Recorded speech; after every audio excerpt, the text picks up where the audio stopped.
Well, hi everybody, and welcome again to Coffee with Craig. This is where myself, Craig Hamilton Parker, a psychic medium, talks about all the things that are going on in the world, makes a few predictions occasionally, and takes perhaps a more spiritual standpoint on what we can do about things and the way ahead for the future. Well, today I'm going to be talking about a strange thing called Helium-3, which can be found on the moon. And my big worry is who's getting to it first? And are China already there? Anyway, welcome to Coffee with Craig.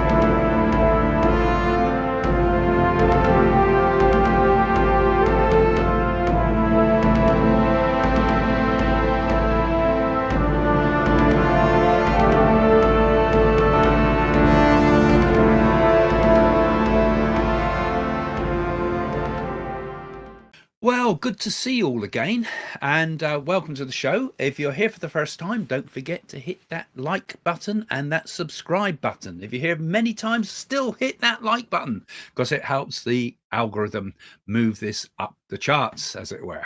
So AI and the algorithm are going to be a very important part of what I have to say today, actually, to you as well, because we are at the threshold of what I think is a very important time, and at a point there's going to be certain things that are going to really flip the way the future goes in the near future and way into the future. Now, people think of the moon as just a barren piece of rock, but could it also be perhaps the key to powering the entire planet? So there's been a lot of news. Well, there's been some news, not a great deal of news, about China's Chang missions to the lunar landings. And they've landed on the other side of the moon, the far side of the moon. And this is part, perhaps, of a whole new space race. So what's going on? And why am I concerned about China, particularly? Well, the thing is, on the far side of the moon, there's a real major resource. Now, I spoke a lot at the beginning part of this year about the importance of rare earth metals, right? And it has become major in the news at the moment. All the things that are going on in Ukraine, they're saying, let's do a deal, but let's have some of your rare earth metals.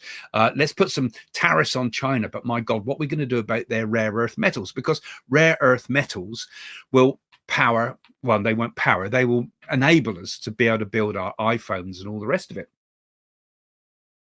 And all our electrical and IT devices.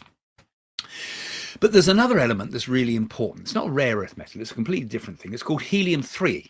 It's an isotope, which means it's like helium's a gas, as you know, but it also can have extra neutrons on it, which means it's like a heavy water that they used to talk about for nuclear power and things like that.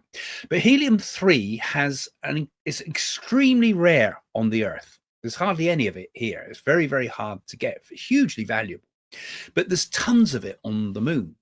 And the thing is with this strange isotope is that it can be used to create, and it's not been quite cracked yet, but it can be used to create a form of energy that doesn't require lots of radiation.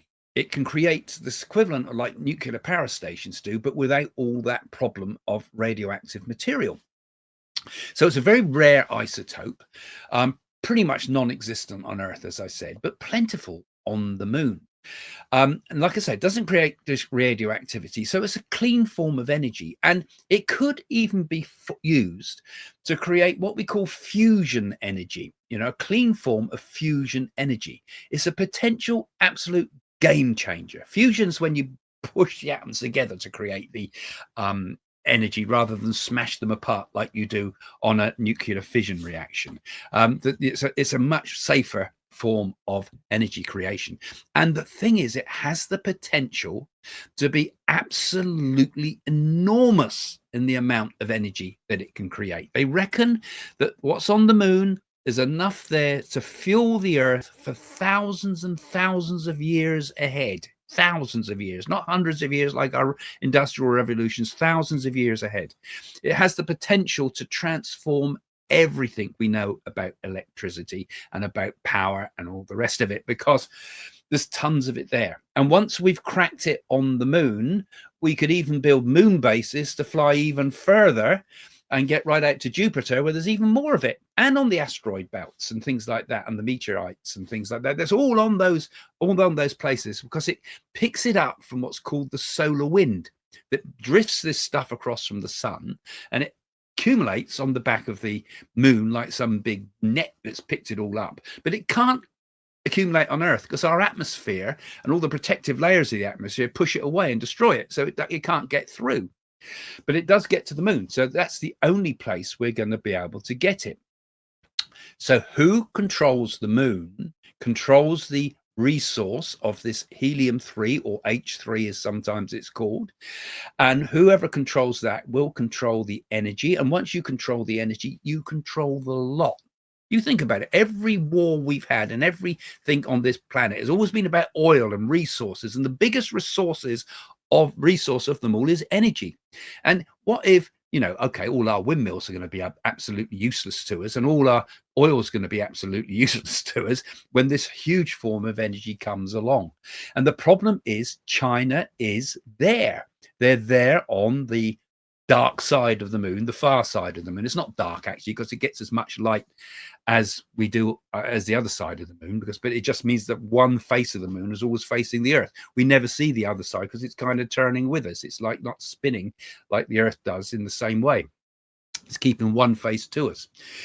So it means that China's already there. And the thing is, we don't know what they're doing. We know that they are doing a lot of research into the idea of helium-3. Got a load of spacecraft over there. They got the Cheng 4, the Cheng 6. They've done soft landings with that on the far side. They've returned samples to Earth, and there's evidence of volcanic activity and things, and dry soil, etc., and so on. But in the actual moon dust, the regolith, I think they call it, in the actual moon dust itself, as it were, in it is this H3. Now, you can't extract it just like that easily, because you have to heat it up in order to get it out. But it's not a very big step to getting a moon base on the dark side of the moon. I'll call it dark side, it sounds more fun. Pink Floyd, isn't it? The other side of the moon, the far side of the moon. Once you start getting factories on there, once you get a moon base on there, once we start to see the Chinese flag waving on the moon, I think we should be sitting up and taking a lot of notice about this, because not only are they talking about finding helium-3 on that other side of the moon, but also water there as well. There's implications that there could be large amounts of water. China's also exploring the idea of the South Pole on the moon as well. So all of that means if you've got water and you've got energy, you can use the energy to break the water up into hydrogen and oxygen, H2O, and then you bring them together again, and it creates oxygen and burning hydrogen. It creates the opposite effect, and we can use it for powering spaceships and anything else. And another perfect form of energy in which the waste product is just water. It'll be used on Earth, and it can be used for interplanetary travel to take us to Jupiter to get some more of this stuff. So in the long term, it's an incredible thing. It's going to give us a huge amount of power, and we don't know what the hell China's doing over there. They're not really sharing their research as far as I'm aware. China's never been one to really share their research. They tend to like to break in, don't they, into our technologies to get all our information. They did it right early on. I remember years ago when when Margaret Thatcher was still in power, there would have been a breach of NASA's computers by China to start thinking. I was thinking right back then, what are they up to? They want to get into space, and they've already taken all that research. So and then it's all forgotten about. And we quite often hear about how Chinese companies keep coming in and stealing our ideas, stealing our technology, and then doing it better than us. The West is the inventive people. Now, I'm not get anything here against the Chinese people with this, but it is worrying. A communist government always worries me, just as the dangerous capitalist international companies also worry me. In whose hands could this energy go? Now, you might think, oh, well, why do we need all this energy? It's not that important. Surely we know it's got the light bulbs and all the rest of it.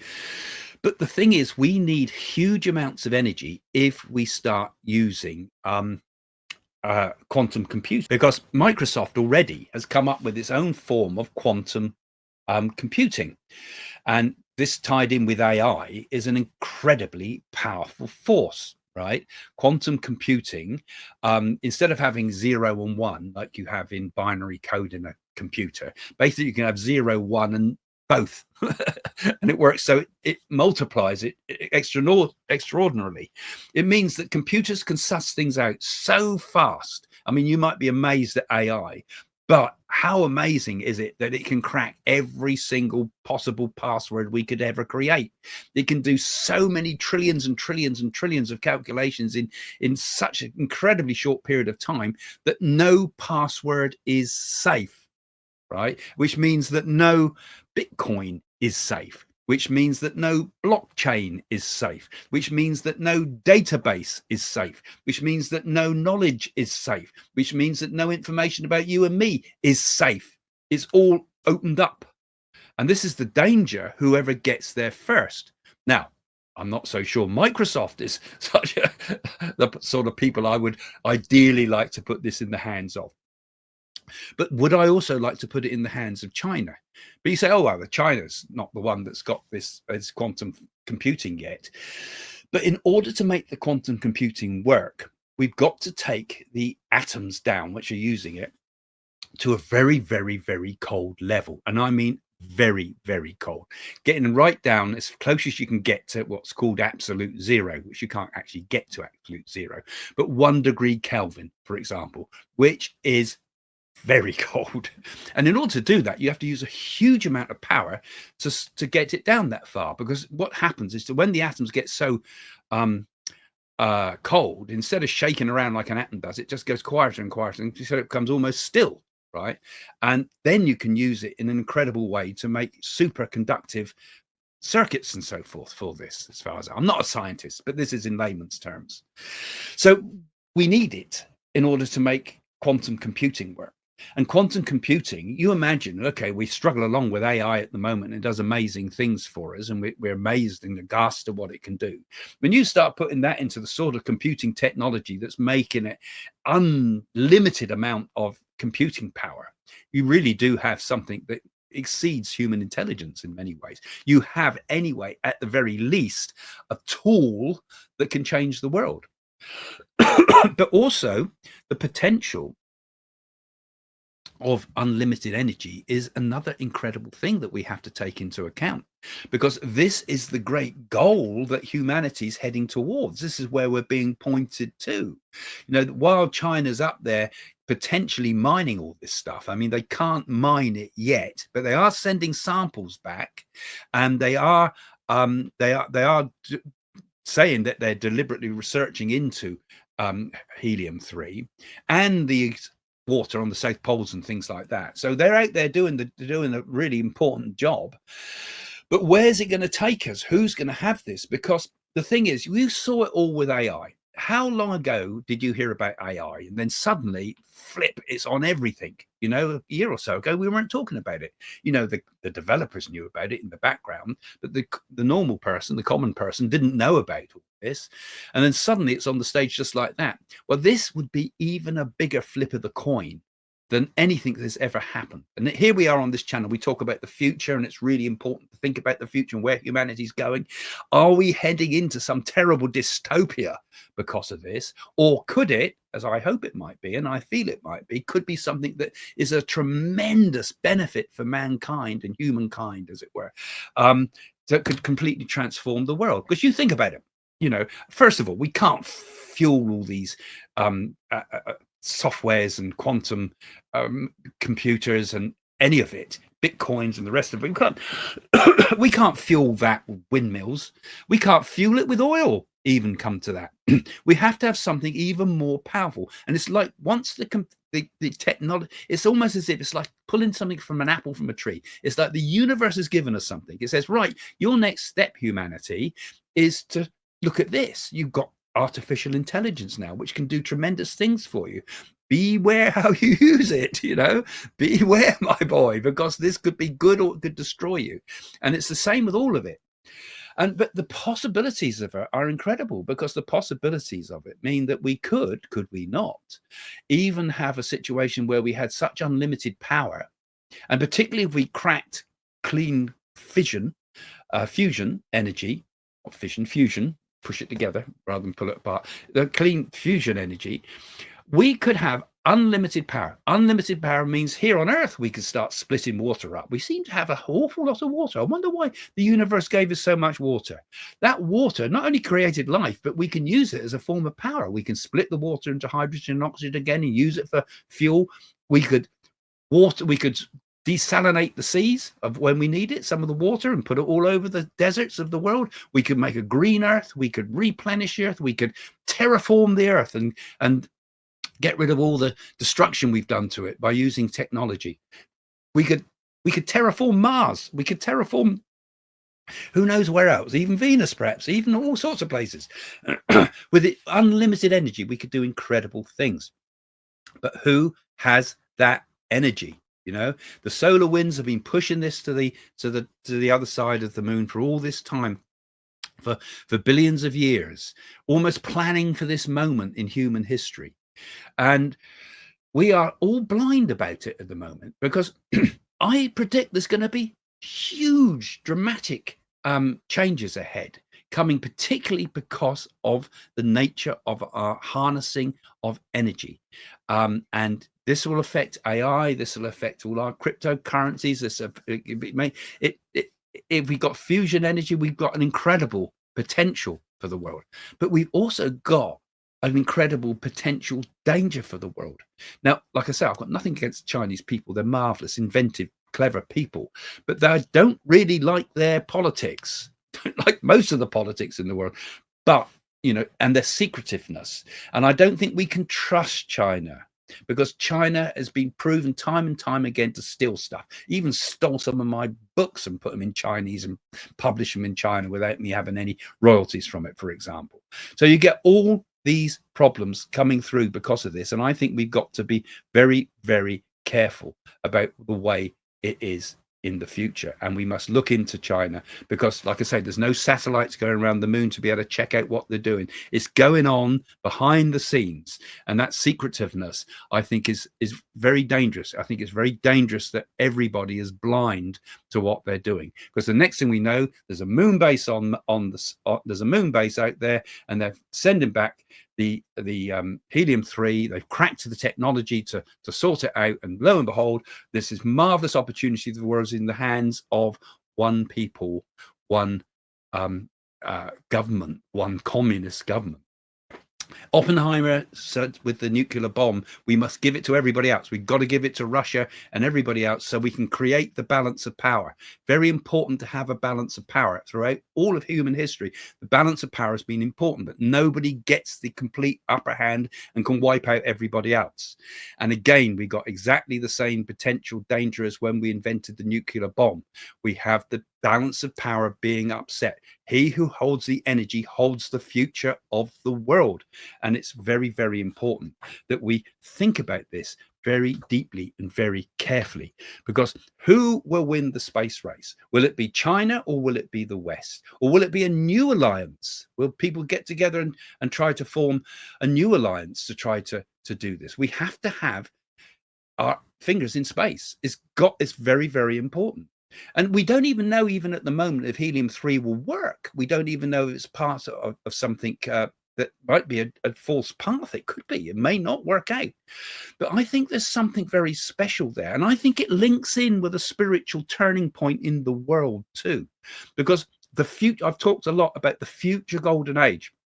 Well, it will be partly and mainly spiritual, a rethink of who we are as human beings, particularly with the advent of AI and having to rethink about our position and place in the universe. We'll be rethinking things on a much more spiritual level. But there will also be, at the same time, I think, a global revolution in terms of energy, and it's the energy that's going to fuel it. So I think this is one of the most important questions that we have. So will the future be one of dominion by another country, another force, or will it be a step towards a new golden age? We have free will. So I don't think it's necessary just to be predicted. My hope is I see visions of a golden age, but we still have to make that happen. This is very important, how we look at technology for the future as well.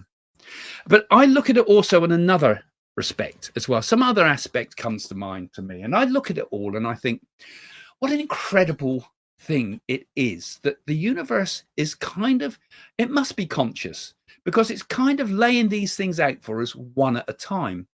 The ancient rishis in India, they looked at the planets and the moon and things like that, and there's incredible things about all of it. Before I even talk about that, the having a moon in the first place is an incredible thing, that this planet can have such a big moon. If you look at the planets like Mars, for example, it's got two tiddly little tiny moons, a bit smaller than cities, floating around it. You can walk across it almost, not quite. Well, you could, I suppose, but they have no consequence. Our moon is an incredible thing. How it evolved, we don't know. We think it came out of a collision of some sort with the Earth and formed. And who knows? We still don't really know how it got there. But the thing is, it changes life on Earth. It creates the tides. Without the moon, I think it would be unlikely there'd be life. Certainly not life as we know it, Spock. But it is quite an incredible thing. But anyway, this kind of cosmic plan that's almost laid out in our solar system. One of the great mysteries was what the numerologists and mathematicians of the ancient Vedic knowledge taught us. They came up with this incredible number 108. You see it coming up in lots of holy things, but it's also the measurement of the solar system. The sun is 108 times its diameter from the Earth, for example, and the moon is 108 times its diameter from Earth. So we have these incredible numbers that come up all the time. And there's much, much more to this. I can't go into the detail too much here, but that's why we have 108 beads on a mala, the one they count the mantras on, or you do 108 mantras, or there's 108 gods and things like that. That 108 number, a magic special number that the rishis knew about. Were they in touch with aliens or something? They knew about these things without having the scientific equipment to measure this. And they found all these incredible proportions. Is this coincidence, or did the ancients tune into a deeper harmony of the cosmos somewhere? These ratios and these strange things, they underlie a sort of hidden intelligence in the universe itself, really, don't they? It suggests to me that the universe is an intelligent thing. Even if it comes in the form of mathematics, it's something special going on there. The impossibility of everything, the impossibility of life on Earth, fascinates me.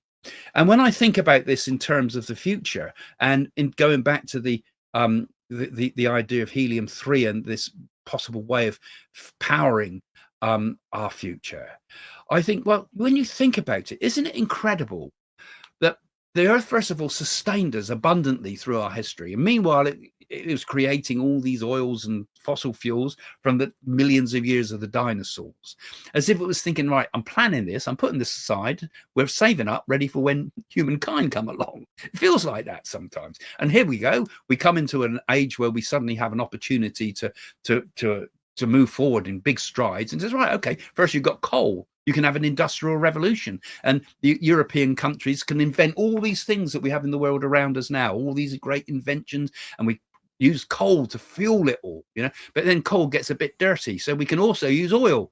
And then along comes America and takes over the world's future and says, right, okay, we can have the motor car, and we have another form of revolution. And then we have the electricity that comes from that, and then we have the nuclear power that comes along, which can be a potential clean fuel, but also have its caveats. And now all of a sudden comes along the possibility of having an even more powerful form of fuel that strips all those and puts them all in the shadow. And that comes along at a time when humanity needs it, when we've invented something incredible. We've invented artificial intelligence. I mean, it might all be here just so that artificial intelligence can continue the evolution of consciousness and God consciousness, and we get fallen aside. But I think not somehow. I think it's there because it's there to support us. So all these things, I think, are quite incredible things to think about in many respects, aren't they? You know, that there is perhaps a hidden consciousness behind the universe making all this happen, and that maybe the finger, or the fickle finger of fate, is pointing to the moon. It's where you got to go, guys. You've got to go and look there. And you can't just be thinking, oh, we're going to change the world's problems by making a few windmills, or we're going to change the world problems by all getting on push bikes. I mean, to me, that's wrong. We've got to think big, right? And we've got to think big, and we've got to go out there, and we've got to do like the Chinese are doing and take a leaf out of their book and say, look, guys, we've got to get out there and start really putting major resources into this. I think it's a very, very important thing, not just from a material point of view, but from a spiritual point of view, you know, because once we got the fuel, we can change the world on a material level.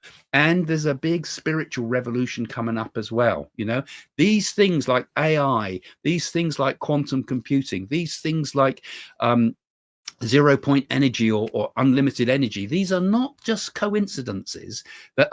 These are special coincidences. These are things that are hints from the universe telling us our next step in human evolution. So I thought I'd share that with you today, because my thoughts have been on that. And I think it is very interesting about how it would go both politically, spiritually, and also our potentials for the future, and the future of mankind. And it's happening very, very fast. So it's going to be in our lifetimes. This isn't something in sci-fi that's going to be centuries ahead. This is happening now. It's already happening. And it's critical. So I hope you enjoyed that. And I'd love to hear all your comments, because I'm sure I've said quite a lot of controversial things. Maybe I've got a few things wrong too. Please do correct me on things I'm wrong, or expand upon the things that I'm saying here. Put it in the comments, because I think it's very interesting. We're building a community around these videos. And also, if you really like to get more involved and you just want to help support this channel, please, you could also become a patron, or you could become a follower on the YouTube. You know, you can become a YouTube follower as well. But you know, the special, I don't know what we really call it. You know, have a look at the button, click the button, you'll see you can contribute a little bit either way to keep the channel going. That really helps the show, but it also gives you another sort of extra bit to these shows that I think you might enjoy. And thank you all for supporting me over such a long period of time with these shows. It's getting really interesting nowadays, particularly with so many intelligent people following the show and making intelligent comments in the comments section.